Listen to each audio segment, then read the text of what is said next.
Alright, how we doing, folks? Your boy Marcus 1205 numbers after the name. A little Mega Man X4 action right here, man. Playing on Switch off the Mega Man X collection. Originally for the PlayStation, I was always curious about these games. Once Mega Man kind of hopped over the PlayStation, the X series, I stopped playing them. I just didn't. I only played X1 and 2 when I was growing up, and half 3. And when it's hopped over the PlayStation, I really tapped out. I never had a PlayStation, so I was like, oh, I guess that's cool. I don't know. We'll see. I've seen some images, like some stills and sometimes. I wasn't really sure how I was going to feel about this game. I kind of wasn't going to be too shocked if I didn't like it. But I was like, let's go to an open buy and let's see.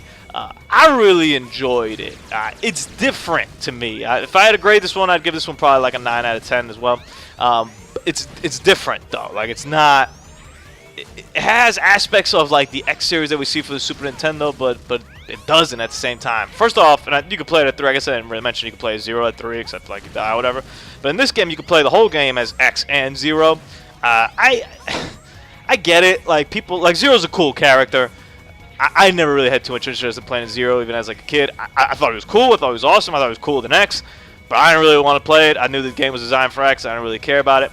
And in this game, I still felt much more comfortable playing as X, and I think the game's probably easier playing as X than playing as 0.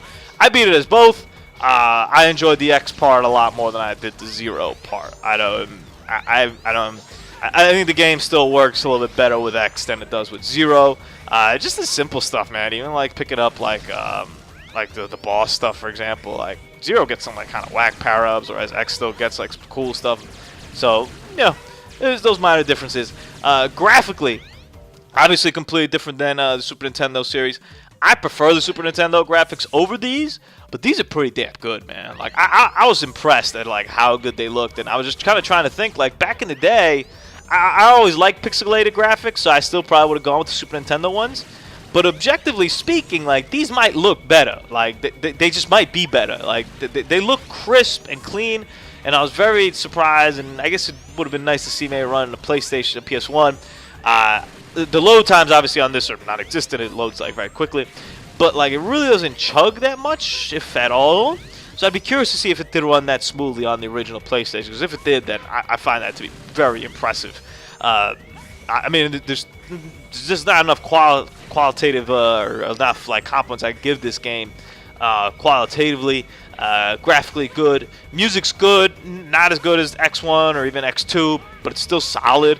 The boss fights are alright. It kind of got a little bit wild.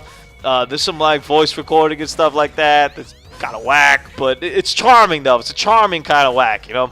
It's the funny kind of like stuff that you expect out of Capcom, and the funny stuff that you like see out of like a Japanese game that's like very Japanese like made, and like they're very sure. Like before the stages when they go like and they announce the bosses, it's like State Frost always. And you're like, what the hell? Like the first time I heard it, I was like, what's going on? Like where's that coming from over here?